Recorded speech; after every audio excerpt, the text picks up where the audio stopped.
Hi everyone, welcome to our Career Overseas series brought to you by the Finance Story, a career insight platform focused to help finance professionals in their career.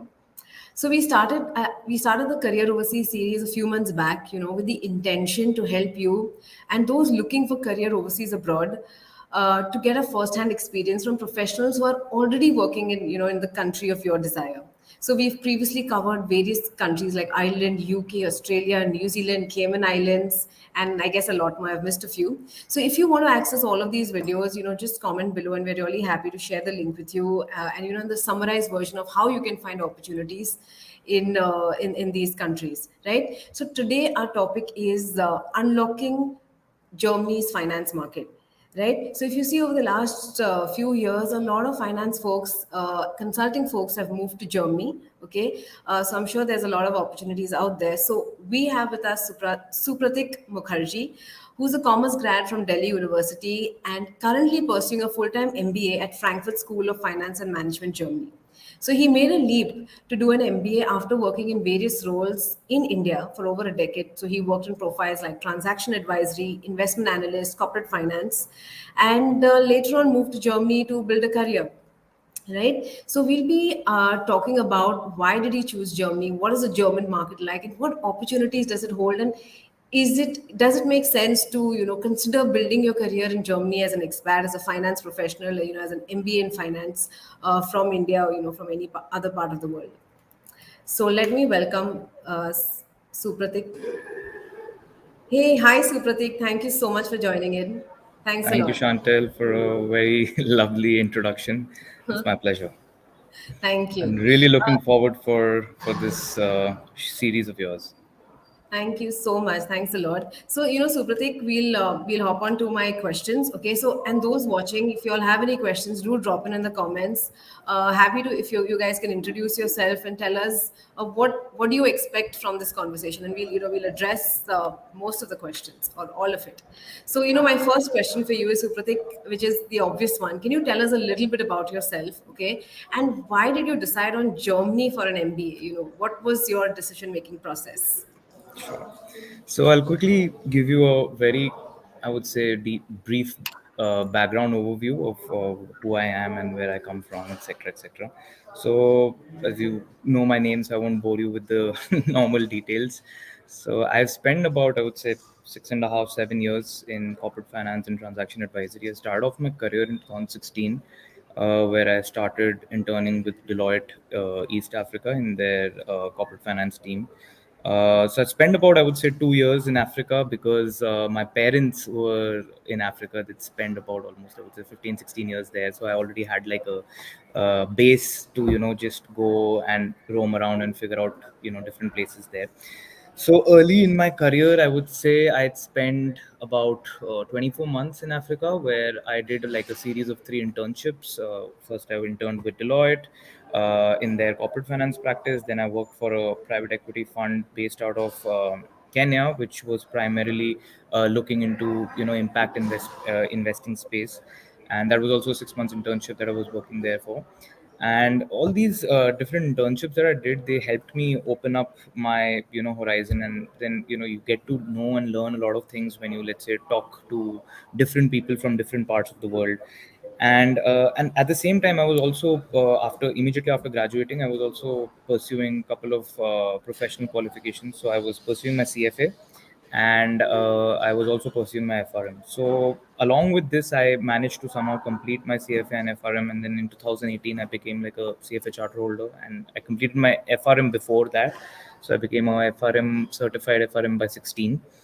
Then I got a pretty nice opportunity to work in the transaction advisory space in India, in Bombay actually. So I started off working in Powai. So there's this mid-sized management consulting firm called Felix Advisory, where I was working in the investment banking side, where pretty much helping early stage ventures raise their first round of capital, or let's say sometimes second round of capital. Also got the opportunity of working with large companies where the investment ticket size was pretty big. So that's when I was first exposed to the India market back in 2018. So from 2018 to, I would say, May 2022, I was pretty much operating between Delhi, Bombay, Bangalore, and I got the opportunity of working with two mid-sized consulting firms. So the first one was Felix Advisory, where I spent about 1.5 years, and my last organization was Acquisory Consulting, which is also a pretty well-known mid-sized consulting firm in India. Spent about 3 years there, pretty much doing the same thing. So I was part of the corporate finance team, directly reporting into the partner, helping different clients across different, I would say, industries, sectors, helping them get through their entire fundraising process, etc., etc. So what happens? The best, I would say, the beauty of consulting is, I mean, the kind of consulting that I was doing is I was pretty much sector agnostic. There wasn't any specific sector that I was looking at. I mean, like generally, when you work for a big four or a very large organization, you're very focused to, let's say, TMT or consumer or any kind of sector that you look into. But because I was working for, I would say, smaller practices, so the horizon was bigger, and I got the opportunity of working in, varied industries. That's when I got the chance of meeting different kinds of people from different backgrounds, having different mindsets, and the view of the way they viewed the world versus the way I viewed the world was completely different. So that's what I would say helped me grow a lot and made me, let's say, a little bit more independent, and most importantly, gave me the, I would say, power to take more risks. So over the years while working, I had saved up some money by working as a consultant. Sometimes I also did consulting as like a side practice as well, because there were a lot of clients who would just come up to me and tell me that if you could just advise and charge a little bit. Obviously those things I would discuss with my company and then only take care of. So over the last, I would say, 4.5 years, I'd saved decent amount of money, and that's when I thought that okay, let's take some risk in life and let's gamble. I won't like to say gamble, but I would say let's take a risk. Okay. So then what the thing was, I always wanted to do an MBA, or let's put it this way, I wanted to do a master's. Reason being, when you do, let's say, a CFA, or let's say a chartered accountancy, or let's say FRM, or any kind of professional qualification, these are professional qualifications. They are not degrees, right? They are not something which, let's say, give you the experience of being in campus. They don't give you the experience of interacting with people from different parts of the world with different cultures, and trying to, they don't put you in an international atmosphere where you are, let's say, interacting with somebody from Mongolia, or let's say you're interacting with somebody from Uzbekistan, or let's say you're interacting with someone from Latin America, etc., etc. They don't, I mean, that's the problem. So then I thought that okay, I think getting into a campus would make sense. And I was almost, what, 29 when I had made this decision, or probably 30 when I made this decision. Already spent about 6 years in the industry. So I was like, okay, if there is anything that's missing on my CV from an education perspective, that would probably be a master's, and that to be a master's where I'm part of a cohort where the average age is, let's say, somebody who comes with similar kind of experience that I come with. So because I won't not want to be a part of a cohort where, let's say, the average age is 24, 25, because there might be a misfit or an alignment issue. So that's when I started figuring out programs. Initially I looked into the US as well as Canada, but the cost was so high that I was like, okay, it'll be very, very difficult for me to manage that, because the average, firstly, the courses in both in US and Canada are for 2 years, and the cost for, let's say, an Indian applicant can be anywhere more than 1.5, 1.6 crores, and I do not have that kind of money to finance my education. So then I was like, okay, I wanted to skim down into other regions. So Europe was obviously something which was in my mind, because A, Europe offers you different kind of programs which are, I would say, a little more subsidized compared to America. And B, the second thing is Europe, all the European courses are 1 year programs. And then in Europe, if you see, there is the biggest economy is Germany. And if you compare the costs of a German MBA vis-a-vis, let's say, the costs of a UK MBA, which might be, let's say, a little higher in ranking, no doubt about that. But I mean, if you just do these kind of decisions are based on numbers, and I'm a numbers guy, so I will make decisions on the basis of numbers, just to see how long will it take me to get the ROI back.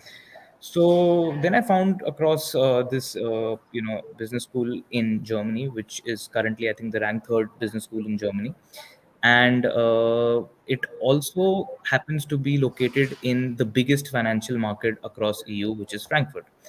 And all of that seemed to make some sense, and then I applied, and then I got a decent kind of scholarship. I still remember the day that I had to make the full payment. That time euro had already depreciated like 10-15% because there was a lot of global turmoil. So that added a lot of value for me to go ahead and take this risk.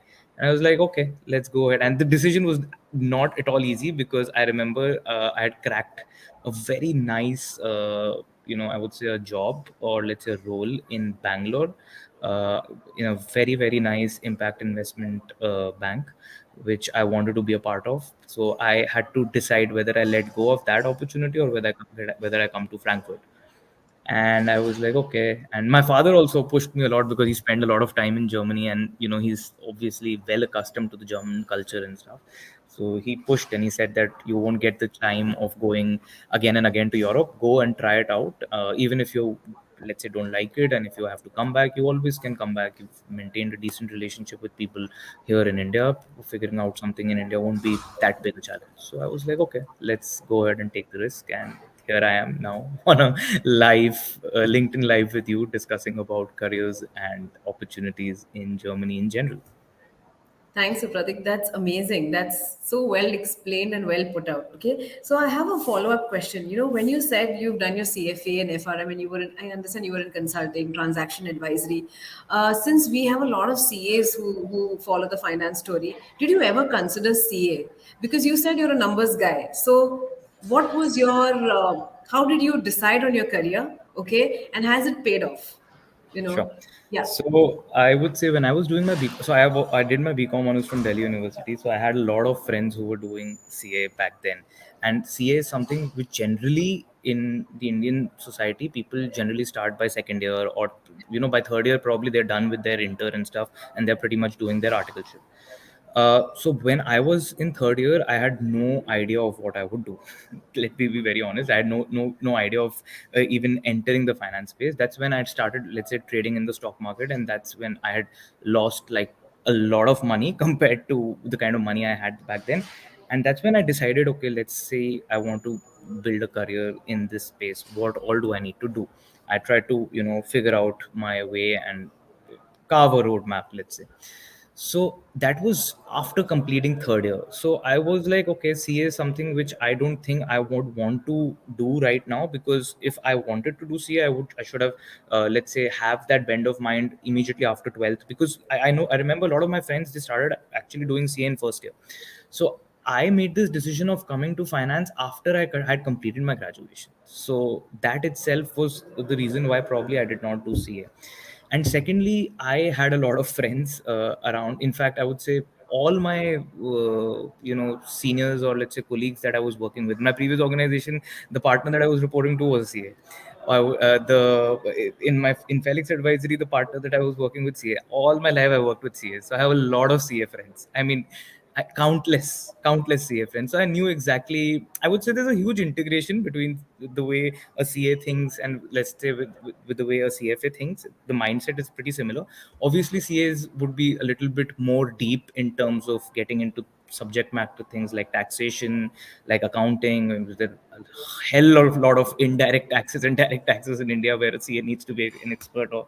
And especially when you're doing statutory audit and, let's say, even due diligence in India, you need to be a CA, because there's so many aspects of a particular transaction that I think a CA will definitely be able to give you more nuanced insights. Having said that, I would say the value add that a CFA gives, it gives you a more holistic overview. For example, there is a difference between analyzing a transaction sitting in your office room versus analyzing a transaction in the corporate boardroom. You need to have a 35,000 feet view of a transaction, trying to understand what are the basic things that are happening in a transaction. And I think that kind of analytical bent of mind was, I would say, developed within me after I had spent like a lot of time, countless number of hours analyzing different companies, different transactions, and also obviously doing the CFA curriculum, etc.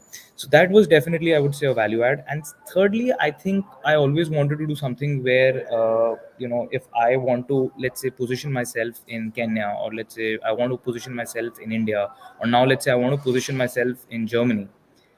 I think it's easier for you to position yourself in a global atmosphere when you are a CFA, because it's a globally recognized, I would say, obviously CA is also globally recognized. But having said that, it's like one regulatory body which oversees CFAs all around the world. Whereas when you're doing CA, obviously ICAI is more towards the India side of things. Then when you go to the US, you have to do a CPA. Then obviously in EU, ACCA is a little more popular. So that's the reason why I think I wanted to get more of standardization into my, let's say, curriculum. That's the reason why I decided to do CFA. Fair enough. That's great. No, you didn't succumb to any peer pressure, Yeah, because that, yeah. you know, that's amazing. I actually ended up doing CFA when before it became popular. So I would say the whole rat race of becoming a CFA started from 16, 17 onwards, where every second buddy was jumping. I have so many CA friends who Yeah, went up, and I still have so many CA friends who are doing CFA level 3 or have done CFA. So in yeah, fact, the when I started CFA, I think I started in 2014. I don't, if I'm yeah, in 2014, and I was taught by a professor. He did a CFA in it completed by 2009, and back in 2009, nobody had even heard of CFA in India. CFA was a popular thing in Wall Street and in North America, because America, it's been there since 1950. But in the whole Asia Pacific region, I think it's come after the 2005 or 10 phase, and it actually like became or jumped into the market. I would say when it really became popular was post 2016, 17, I would say. So I amazing. completed my CFA in 2018. So I've been a charter holder for almost 4 or 5 years now. So Lovely. yeah. That's And that's you asked another question whether it paid off. I would say that it not just paid off. So why I'll say I'm in a little better position to answer this question is because now I'm doing an MBA as well, right?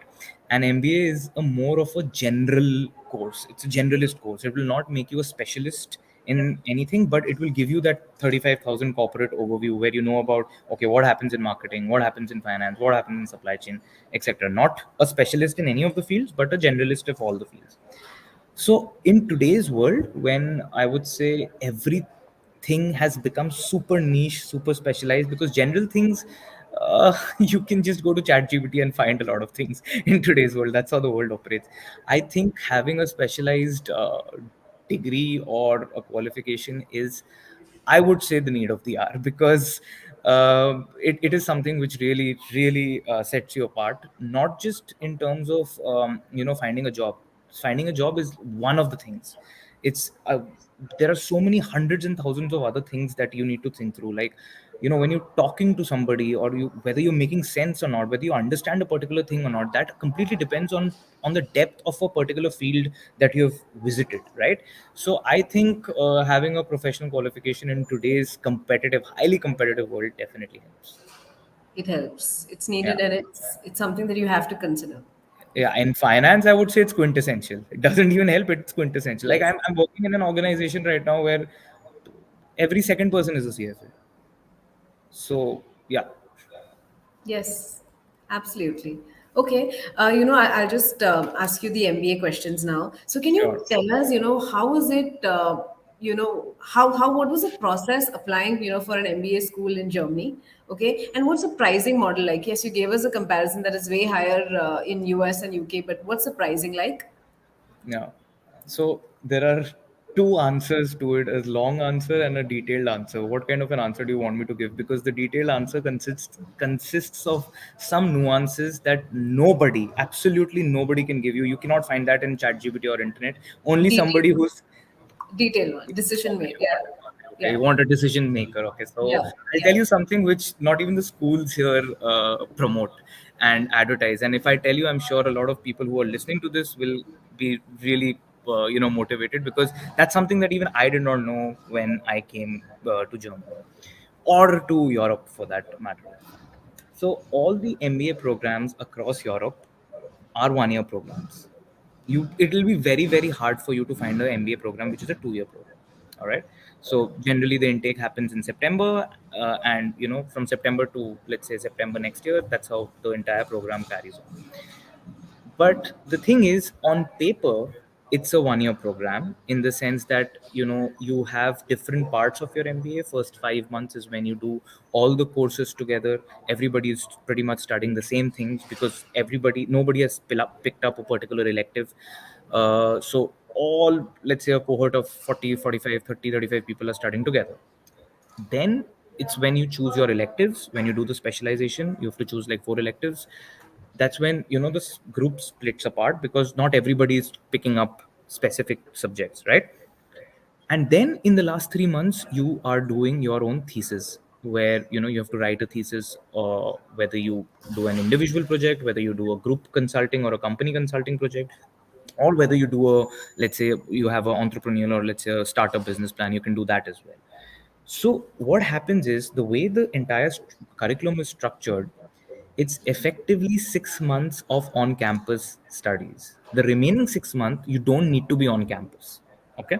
So why I'm giving you such a detailed answer is, this kind of a program breakdown is not given to anybody, not just in Germany, but not even in UK, unless you really dig deep and do your research and call the program manager, etc. Because my sister-in-law, she's also doing a master's in the UK right now. Even she did not know that it's like you have to spend like 6.5, 7 months on campus, and the remaining months you have a lot of things to venture on.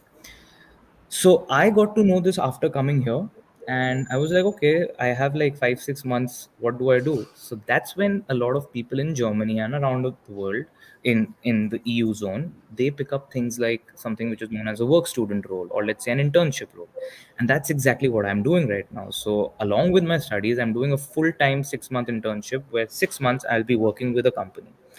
Why I'm giving you this answer is because when you work for 6 months, you obviously are also earning, right? That earnings helps you improve your ROI even better. That kind of calculation you will never put into your mind when you are planning to do your MBA sitting at home in India, or Googling about things, because nobody's going to give you that answer.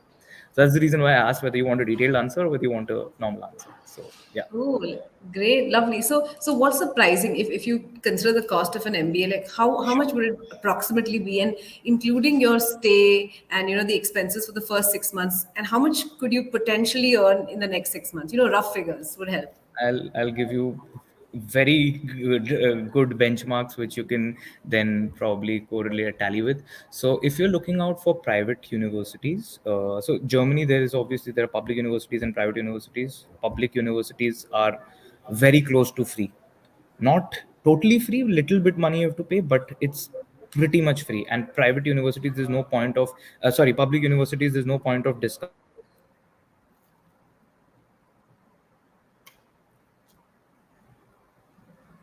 you for your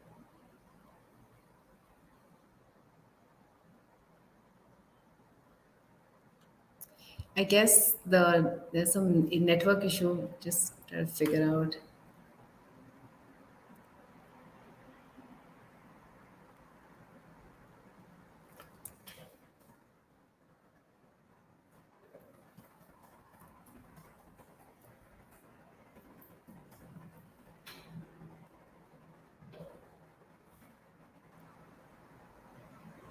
Hey guys, I guess there was a network issue. Supratik will join in another 2 minutes.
Hey everyone, we are waiting for Supratik.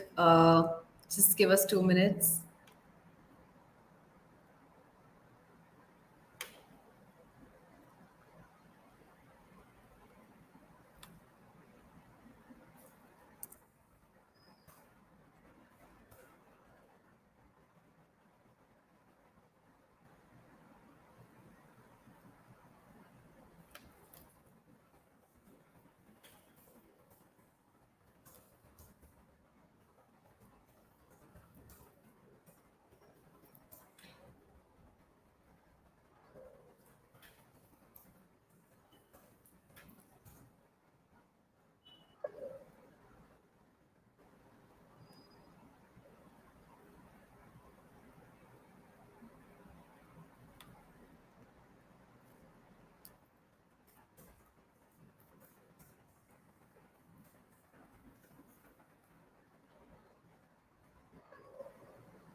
Hey, Hey, sorry. hi. It's cool. No Technology, you problem. know how it works. So it It, my laptop never crashes, and today when it's we're doing a okay. stream, it will crash. It's okay. It's okay. It's okay. It's fine. You want to go through your phone, or you're okay with the No, no, laptop? no. I think the laptop is much better because on the phone it keeps on asking whether you want to do through Safari and all those things. I think it's much better. I Okay, hope it done. doesn't happen again.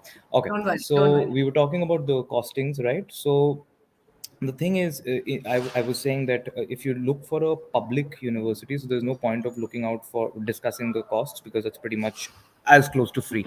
Now, in the private ones are the ones which are a little expensive, I would say, because generally, if you're looking for the ones which are highly ranked, they will range between, I would say, 40 to 45,000 euros without any scholarship. So there are top three business schools which come under the Financial Times ranking. So Financial Times ranking obviously collects, I mean, ranks the top 100 business schools in the world. So the top three business schools are, I think, the first one, if I'm not mistaken, is Mannheim. Second one is WHU, and the third one is Frankfurt School. So if you look into these three, the MBA programs roughly cost you around 40 to 45,000 euros for the full year, considering you don't get any scholarship, right? And then let's say, if you get some scholarship, that can range vary, because I know people who've got 40% scholarship. I know people who've got 10% scholarship, so that ranges, right? Sometimes you might just get a little higher scholarship, and the criteria of getting a scholarship also completely depends on a lot of things. Sometimes, your GMAT score, sometimes your experience, sometimes what you bring on board, sometimes your total package, etc., etc. Then, apart from this, when you're working in Germany, when you're studying in Germany, you need to post around 11,000 or 12,000 euros of extra additional money as a blocked account. You need to put that in a blocked account where you give it to the bank, or let's say the facility provider, whoever is providing you that. And every month, they will give you like 1,000 euros of money into, they'll credit that money into your account. So that's basically your cost of living in Germany. So, and you put another, I would say, another 10% of your cost as miscellaneous.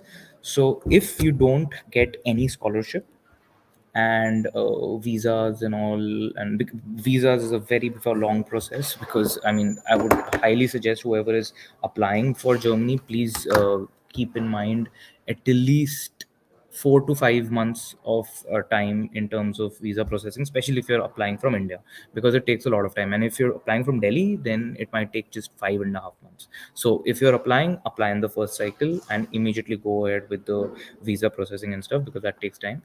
So overall cost of the fee, assuming no scholarship, 40K ish, and another, put 11K for blocked account, put another 5.5 6,000 euros for, I would say, miscellaneous. So something around the range of 55 to 60, right?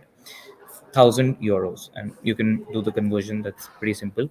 That's under the assumption you are sitting at home for 12 months and not working anything, right? But once you, if you work, let's say if you want to get into a big four here and get, let's say, do practicum. Practicum basically in German means internship, right? So if you want to do that, you can make at a gross level, I would say anywhere between 2000 to 2400 euros per month at gross. So net would come down to around 1600 1700 euros per month. So 6 months if you work, you can do the math, that gets deducted. So basically, let's say the amount of money that you need to put in for blocked account, or that 11,000 extra euros that I said that you need to put, you can actually earn that money over the course of your internship if you position yourself well. So yeah, that's the economics. You're on mute. Thank you. So that's Yeah. approximately 50,000 euros, right? If you go approx, that's Yeah, fair enough. That's 50. good. Okay, yeah, 50,000 euros, assuming zero scholarship. Generally, I would say it's not that difficult to get scholarships here. And yeah, so let me also put this one more thing. So, like, and this, all three schools, Mannheim, Wehau, and Frankfurt School, all three schools give this thing. If you apply in the first round, you get 6,000 euros off. That's called something known as an early bird discount. If you apply in the second round, you get, I think, a 4,000 euros off. And if you apply in the third round, you get a 2,500 euros off. So, first round, if you apply, out of that 40,000 that you have to pay to school, minus 6,000, so that comes to 34,000. Let me give you another insight.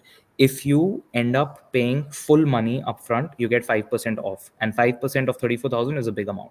So we're talking about what, 1,700 euros. So that's not a small amount for sure. Oh, wow. This is Yeah, exciting. This yeah. is equivalent to an Indian MBA if you go to see, right? Of course. And then see, Oh, more if research. you look, if you look at I think ISB and all are at the range of, I don't want to quote a figure because I don't want to be wrong on the numbers, but I think they're pretty expensive. They're It's pretty not, it's, expensive. yeah, yeah, yeah. It's But pretty having said expensive. that, obviously ISB has its own charm. ISB has Yep. its own, I would say, affinity within the Indian ecosystem. But if you want to roam around Europe, and because see, coming to Europe is a completely different thing altogether. Yep. You're there. I talk to so many people here. A lot of people keep reaching out to me, and this is what I tell them. So there are two things that will happen to you when you come to Europe. You'll flip. Either you'll flip on the positive side, or you'll flip on the negative side, but you'll flip for sure. It is very hard for you to find something that, oh, I didn't like it, or either you'll not like it or you'll love it. There's no middle way. That's my assessment. Okay, okay. So we've got Srinath who's telling us that ISB is as expensive as this. Yeah, so Okay. it's so good to see Srinath to be here. He's actually a very dear and close friend of mine, and he's a part of the Okay. MBA cohort. And we're planning to do a startup together as for a thesis. Yeah, Amazing. Amazing. Cool. So, I'll go to my next question. sure, Okay. sure. Go ahead. The question is about internships, right? You Yeah. mentioned how difficult is it to find, an internship, or how easy is it? What's the process like? See, there are 35 people in our batch, out of which I would say 22 of them are pretty much doing full time internships. I won't say it's difficult. Having said that, I will not like anyone who's listening to this to benchmark their journey with my journey, because everybody's journey is different. Everybody will look out for different fields, everybody will look out for different kind of opportunities, etc., etc. But having said that, I think finding a work student or an internship, I would say, is not that difficult, irrespective of the fact whether you know the language or not. If you know the language, even when I say knowing, because I think you should have like 2 3 questions purely related to the language, because that's the most important thing when you're considering a career, or let's say an opportunity in Germany. But even if you don't know the language, even if you know basics of it, getting a work student or an internship, I don't think is a big fight. I will now, why I'm saying that don't benchmark your journey by listening to me. By December I had 3 offers. I had to choose which company to join. So I won't be a right benchmark. That's great. Can you highlight a little bit about the language? Yeah. If you know Germany, what is the scope, and if you don't know, what is the scope? And I guess there's one option. You should be knowing the language, right? uh should is, I would say, so see, there are a couple of things. Okay, so this is, I would say, a little gray matter. If so firstly, I'm an Indian. Okay, I'm 31 years old.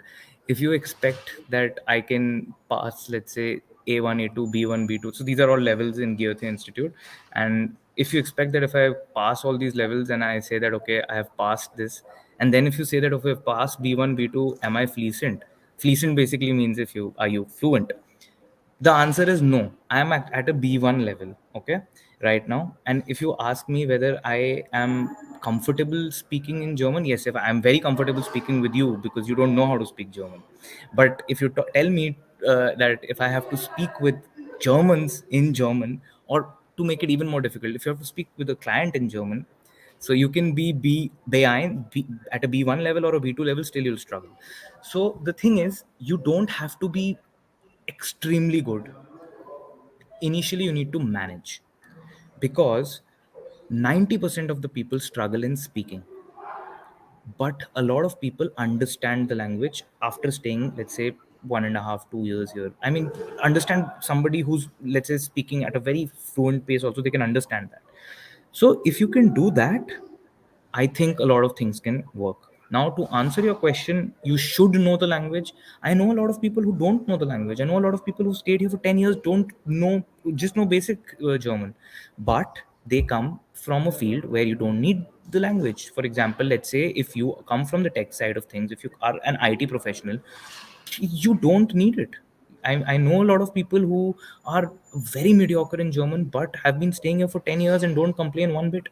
But let's say if, like consulting or finance, I'll tell you something very interesting. I now read books of accounts in German. So imagine reading your books of accounts, your balance sheet, income statement, cash flow, and the notes to that in German. So yeah, you have to adapt. That's about it. So yes, That it is definitely a very very big I would say advantage. Having said that, going back to the point that if you focus on specialization, or if you focus on specializing yourself in a particular field, there are certain parts to the language you where, let's say, you can be 20 30% good in the language, but let's say 70 80% good in your subject matter expertise. And I think you can position yourself in a company in a pretty decent way with that kind of a balance. Okay, that's excellent. So from what I understand is if you're in consulting and you're in finance, okay, you have to make an effort, and there is an advantage of knowing the language. Correct? Absolutely, Tech, absolutely. it's you don't need it. Yeah, Okay, so so for example, I'll give you an example. Like, let's say if you're working in a company where you have a team of 10 people, where out of 10 7 of them are Germans. I mean, if me and you would have met in Bombay, we would have spoken in Hindi, or probably if I was a Marathi, I would have spoken with you in Marathi, right? yep. So it's the same with Germans as well. So if there are 7 10 people in a team, out of which 7 are Germans, they'll speak in German. So if you know the language, you'll become more, let's say, integrated into the system. Or even if you make an attempt to learn the language, it will be easier for you. You won't feel alienated. That's the point that I'm trying to make. Okay, that's amazing. Any points that I've missed out which you would like to address with respect to an MBA, or If skills that you learn? Yeah. if you're coming to Germany, if you made your decision, start learning the languages app. Okay. Okay. Fair enough. So you should technically. Yes, Okay. yes. So Shreyansh, we have this question from Supratik. We have this question from Shreyansh who's saying, like, can Oh. you help me find a job in Germany? I'm a CA and a CFE, and my domain is forensic investigation.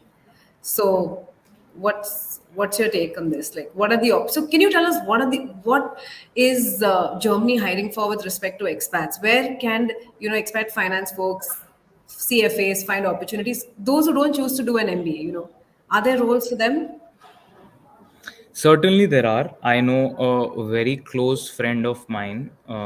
She works with KPMG, and obviously, I won't name her, but I know that she's been working here for, I think, 3.5 4 years now. And her husband is also ex KPMG, and he worked in London before, and then now he's working here. Both of them are, I would say, they understand a little bit of German, and they are working in due diligence, and none of them are CAs. In India, you cannot work in due diligence if you're not a CA. But here, In Germany, they are not CAs and they're working in due diligence, and they've been working in that space. They're working with Big Four and not any random company, right?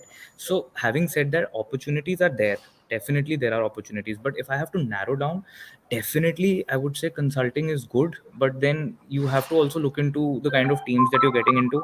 If, let's say, you get into a team where the partner is not German and, let's say, more international, he might prefer hiring somebody who's not from Germany.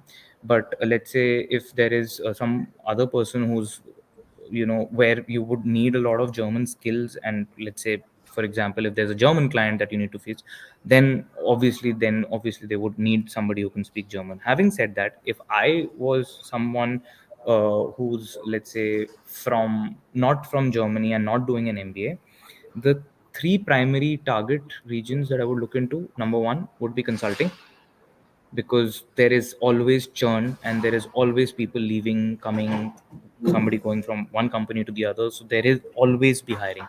Even if there is, let's say, limited business, they generally, the tendency of consulting firms is to hire first and then wait for the business to come, because the business always comes. Second thing would be to, let's say, get into places like Berlin. All right, there are a lot of startups there. I know so many Indian startup founders who came here to do, MBAs, and have founded their companies there. In Berlin and Munich. Berlin and Munich are the two biggest startup ecosystems in Germany.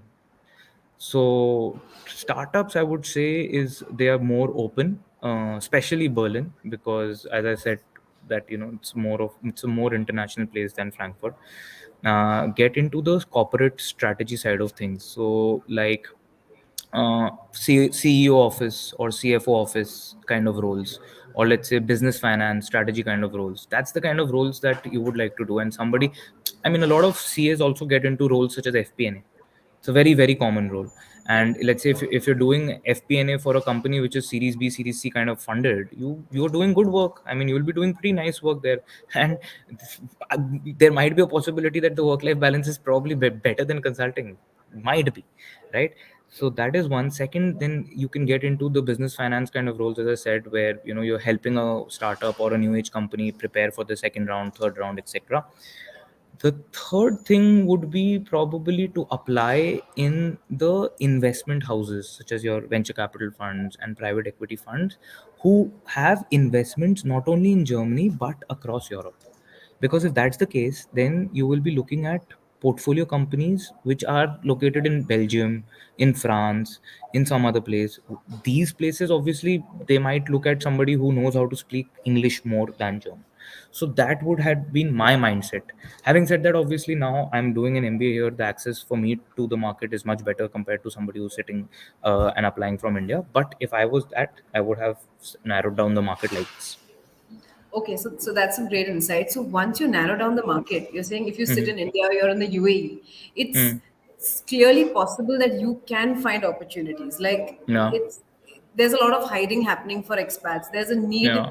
for finance folks. That's what you mean to Yeah. say? Yeah. There is definitely there is. I mean, because see, consulting is a very big space in Germany, and this I did not know after coming and putting my burning my hands here. Let's say I'll give you an example. Uh, Obviously, the world's biggest consulting market will always be America. There is no comparison. India can be big in the number of people working, but the value of work that happens in the US and the North American region, there is no comparison at all. Similarly, if you see the kind of consulting business that Germany does, it is insane. I will give you some figures, and these are all public figures. It's not like I'm quoting some private numbers. Couple of days back, I read on LinkedIn itself, BDO's German team, only German team, did $350 million of revenue last year. We're talking about what? We're talking about almost 4,000 crores of revenue. Yeah, Wow. so that's the German team doing business. And how many people would be there in BDO Germany versus BDO India? You can do the math. So obviously, there is high value work that is happening here. Number of people engaged in a particular engagement would be much lower, because obviously that is where the labor arbitrage comes into play, where you can hire a lot of people in India but you can't hire so many people in Germany. Having said that, I personally feel that in especially in consulting, there is a lot of opportunity, and not just in finance, but let's say spaces like CIO advisory, tech advisory, forensic, for that matter. Now cybersecurity is a massive thing, like especially with things like AI and chat GPT coming and completely changing, doing a paradigm shift in the world. There is so much consulting work that is coming to all these big four, big six, who pretty much do work on the cybersecurity space. So consulting in general, there is pretty large in LinkedIn. If you try to find jobs, highest number of job postings will be from consulting. That's primarily the reason why. Okay, so any suggestions? How can you find these opportunities? Like any websites you suggest? Like how we have Naukri in India. So how do you, if you're in India, how do you find these opportunities So and I would, the visa so there are a process? couple, yeah. So the couple of, I would say there are a couple of websites. Stepping Stone, Stepstone is one, and Germany has its own kind of a LinkedIn. It's called Zing, but I would say these are more for let's say German speaking people. Having said that, LinkedIn is really nice for somebody who doesn't speak German and who speaks in English and is able to wants to connect with the international market. LinkedIn is definitely good, and I would say, I mean, just being proactive on LinkedIn, because there is a special way of finding things on LinkedIn which only somebody who has attention to detail will be able to do that. For example, let's say there are postings that are coming on LinkedIn, right? Generally, there is somebody who is directly hiring for a particular team, posts that post particular job post on LinkedIn, or let's say somebody who's posting the HR team post that, reach out to them. Generally getting a revert back from someone who's operating in Europe is easier than compared to someone who's operating in India. Reason being, obviously in India there are thousands of people reaching out, and obviously you don't have that kind of bandwidth to reply to thousands of people. That might not be the case in Europe. So that would be one of the way. Secondly, I think there are visa things are much more convenient here in Europe. I won't be able to give you the exact step by step detail. If you would have asked me about the student visa thing, then I could have given you. But if, let's say, if you're sitting in India and applying for a job in Germany, step by step visa process things I won't be able to tell you. Having said that, I know it for a fact, you applying for a job in US versus you applying for a job in India and you getting accepted in both the places, uh, access, or let's say ease of entry into the country, and let's say your path of nationalization and staying in the country for a longer period of time is much easier in Germany. There's no comparison. US, it's so hard to get a visa itself. Great. I hope, Girish, it has answered your question. Okay, so my next one is, so how unique is the interview process in Germany? Interacting with interviewers, even at the workplace. So what should one keep in mind? Things don't, I mean, I would say, if people are generally more open here, in the sense they have a wider perspective of things. It's a little different compared to the way things work back home in India. I mean, you don't have to think about small things before, you don't have to think, oh, what if I say this happens or not. Having said that, it's always good to be tactful in life. When you're saying anything, you must have a chain of thought. I think people are more accepting in terms of, let's say, if you have a suggestion, or if you think that you can independently add value to the conversation by saying that, okay, what you're saying I agree, but I have a different point of view. You can put that point of view, and you can still come out of that let's say conversation without uh, let's say having any kind of a sour taste on your after the interview process. Having said that, it's very typical, like the way we had in India. You have a first round. I can give you good heads up of the way things work in the consulting space. So you generally reach out to the HR, or you generally reach out to your hiring manager, whoever is hiring. They're pretty open. They can tell you exactly what kind of positions are there, and where, which spot, which department you're getting into. Generally, the first level is more about knowing what you've done in the past, and a little bit knowing what you bring on board, and then setting the expectations right in terms of what kind of work they do and what kind of work you do, and trying to find a blend. When you get down to the accelerated stage, let's say when you're talking to a managing partner in a company, or let's say when you're talking to a director in a company, then I would say the conversation is more high level. They don't want to know what kind, how good you are at modeling, or they don't want to know whether you can make a beautiful PowerPoint slide or not. They want to know more about how you think. They want to know more on the softer side of things, more on the situational kind of things, more on knowing whether you are the right, whether you have the right attitude, or let's say whether you have the right mindset kind of thing. So yeah, that's the reason why I said it's a more it's a nicer process. Like I remember, as it is, I can give you an answer purely from the perspective of, let's say, getting hired for an internship kind of a role. But I know it for a fact, like when you go for obviously a senior associate or a consultant or a senior consultant, or let's say associate manager kind of a role, obviously you'll have a entire let's say engagement interview process where, like I know somebody in DD who recently got hired, and he had told me that, that given him a particular engagement and told him that, what would be your suggestion, give us a report, pitch this thing to us like a client. And then he was given good, I think, 1.5 2 weeks to make a proper due diligence report and pitch it to the senior management, and that's how the hiring process happened. So depends on the role that you're applying for. Okay, cool. Thanks for this. I'll ask you my next question is, what are some Sure. of the, these are all the good things, okay? Yeah, But any challenges that you faced, you thought, hey, you know what, wish I knew this earlier. So can you share a little or expand a little on that? yeah. I wish I knew earlier that I would miss home and family so much.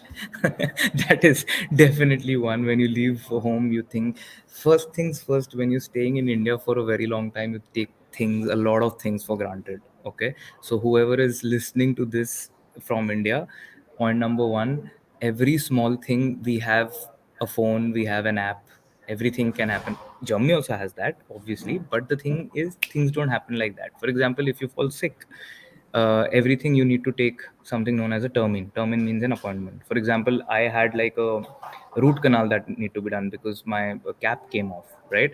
And that had to be done immediately. But I was getting a termin, or let's say an appointment, 2 weeks after my cap had come out. So what's the point of that? So those kind of things obviously are teething issues, or more societal kind of things. On Sundays, nothing is open, so you have to do your shopping on Saturdays. And so yeah, those kind of things that love. There's a huge I would say fascination of paperwork and bureaucracy here. So a lot of people like a lot of paperwork here, so everything comes by post.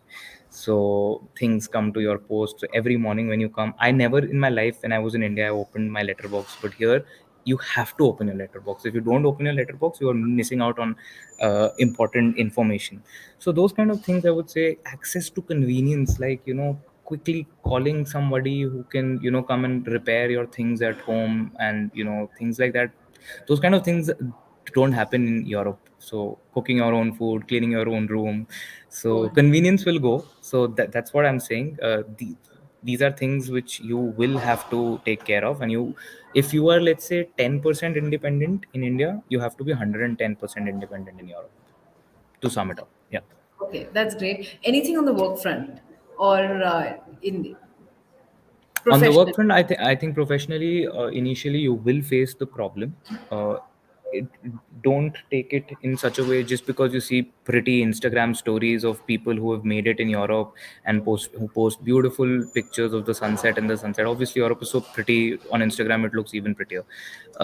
Everything is not green. There are a lot of things which are gray, and most of the times Germany is majority.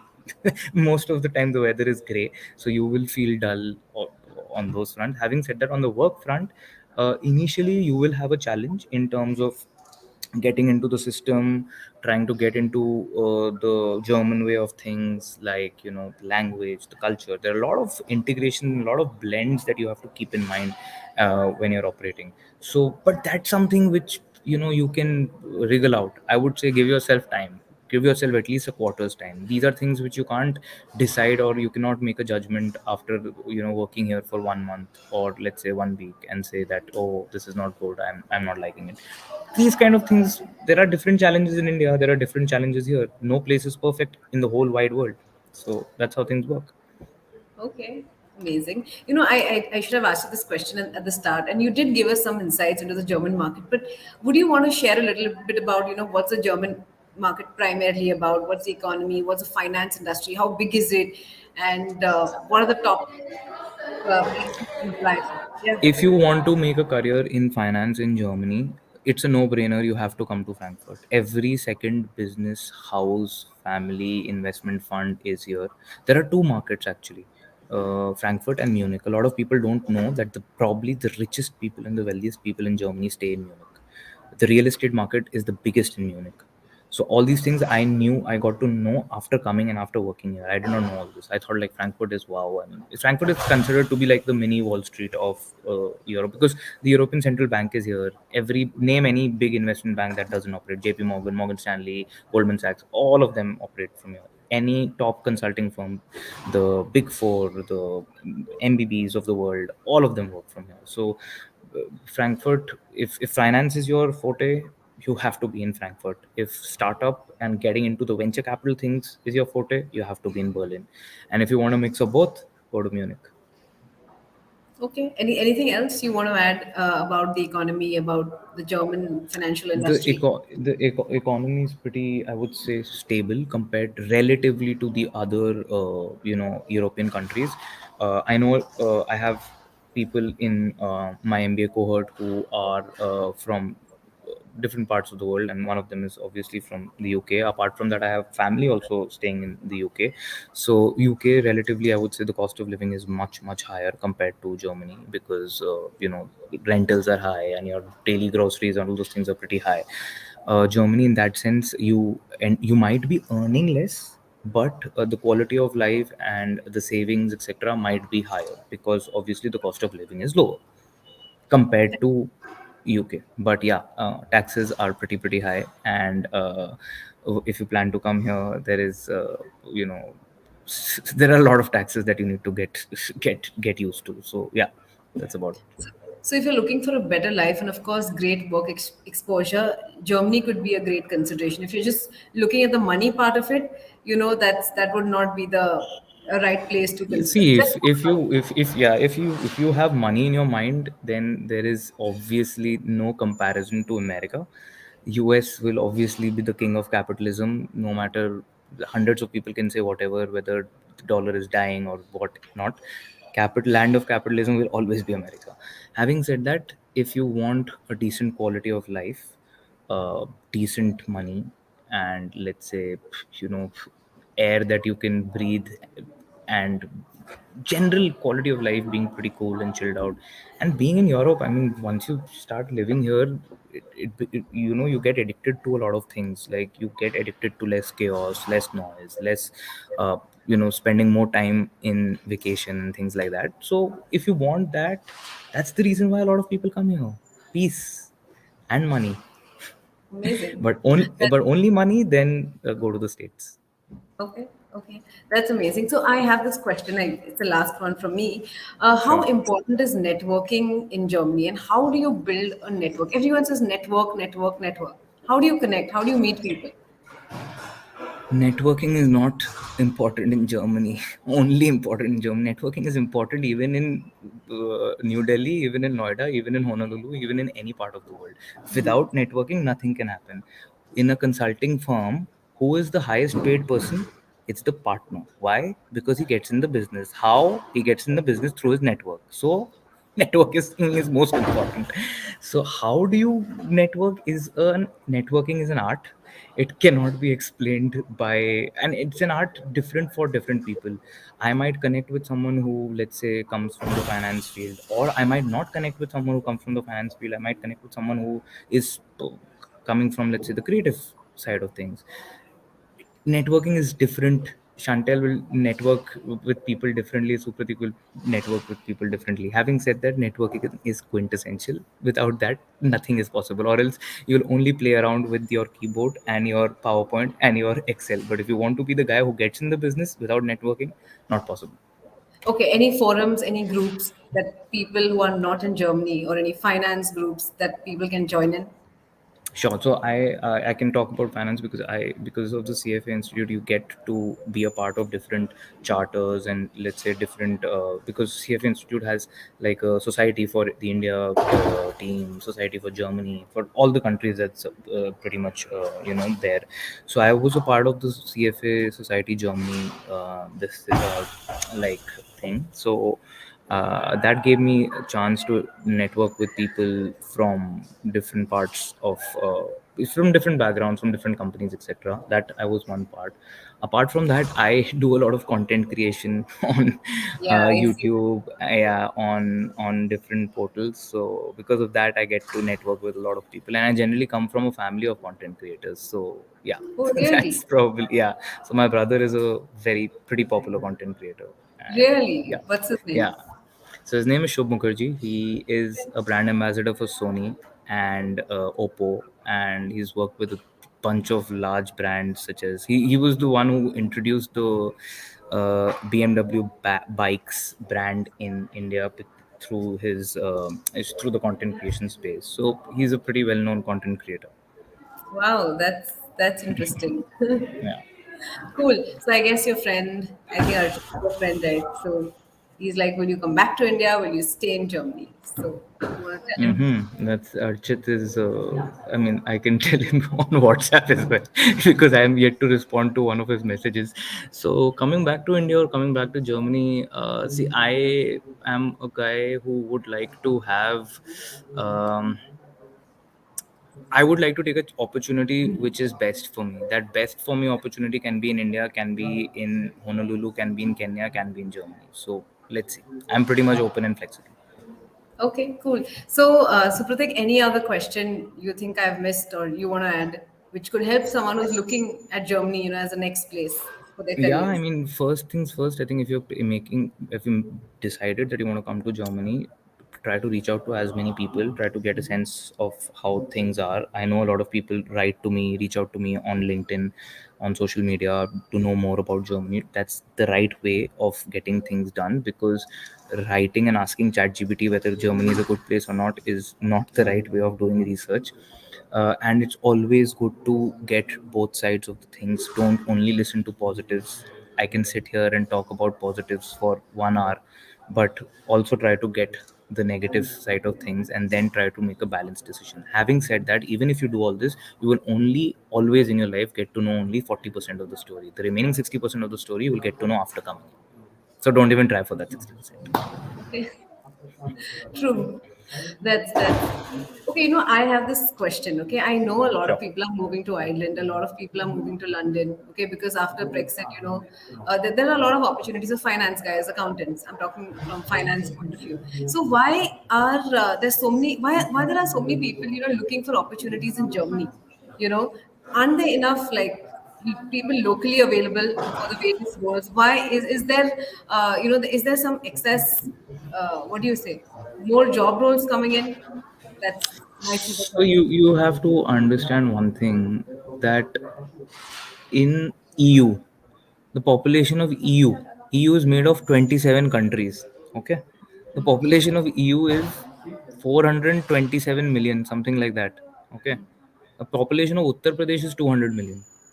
So there is no comparison, right? So 27 countries make up 400 million kind of population, and then out of those 27 countries you're talking about the biggest country which has a GDP of $4 trillion plus, where manufacturing is at all time high. This country thrives on manufacturing because everything about Germans are known around the world for manufacturing, right? Yep. So, and then secondly, obviously it's an aging population. A lot of people here work till 67, 68. I think one of my friends was telling me that there were talks of increasing the working age. So there are a lot of opportunities. Give you another insight. You of late would have heard that so many people were fired out of Silicon Valley, especially on the IT side of things. Every second day you would be hearing this IT company is sacking 10,000 people, etc. You won't believe a lot of people those who fired from Silicon Valley have picked up jobs in Germany now, because Germany is now hiring IT people left, right, and center. Even a lot of people from finance. I know a lot of CAs who are working here. So many CAs. I went in this networking event introduced by the CFA Institute. There I met a lady who was a CFA. Her husband, she introduced me to him. He works with EY. He's doing statutory audit here. Unbelievable. How is that even possible? But yes, that's how the world works. Connect me to him. I will. I'll do that. I'll Okay, do then. So that's interesting, you know. So apart from the big fours, we've spoken a lot about the big fours and consulting firms. What about the traditional CA firms, if you call them CA firms or CPA firms? Uh, like, do you have the top 20 mid-sized firms? Like, would you have an idea on that? Yeah, so there are many firms here. So let me just quickly wrap this thing up. So in Germany, like in India, there's this SME and MSME, right? So in Germany, that segment of the economy is called Mittelstand. So they are mid-sized companies, and these Mittelstands can be companies with $1 billion revenue, also $2 billion revenue, also. They call those companies also mid-sized companies here. But the thing is, majority of these guys they go to the big four for their advisory work, right? Big Four thrives on Mittelstand work. Having said that, there are a lot of other, I would say, regional advisory firms. One of them, I got interviewed by them. The name of this company is Eight Advisory. Yeah, it's pretty big. It's around the French region. Here in Germany also it's pretty big. In the entire dark region is also there. So Eight Advisory is one of them. Then on the investment banking side, there is one very very nice company called Carl Square. uh, Pure play tech investment bank, does tech investment banking deals. So there are many companies, boutiques, very well known companies here. I mean, which probably you won't know till the time you are in this region. But Yeah. I would say, yeah, I would say getting into these would probably need more a higher German skill than getting into more multinational companies. Cool. Done. So, it's almost 1 hour plus, and thank you so So much, Supratik, yeah, for yeah, talking and sharing perfect, so much. perfect. Done. I Thank you, guess you'll thank have you. class. Yes. And Yes, Shweta, I yes. guess we've addressed this question earlier, right? So I'll send you a snippet of that, right? It's What? it's about the language. Yeah. So the language, as I said, I mean, the more you know, the better Yeah. it is. Yeah. If you can get somehow, try to get yourself adaptable or customized to this place. I mean, I personally feel the more you stay here, the better you will learn some bit of the language Correct. day in day out. That's about Yep. it. Cool. So yes, Supratik, thank you so much for joining in, and thanks everybody who joined in and asked your questions. So Thank yep. you. See you again. Take care. See See you. you. Thanks. Cheers. Bye Thanks a lot. bye. Thank you. Thanks. Bye. Bye. Bye.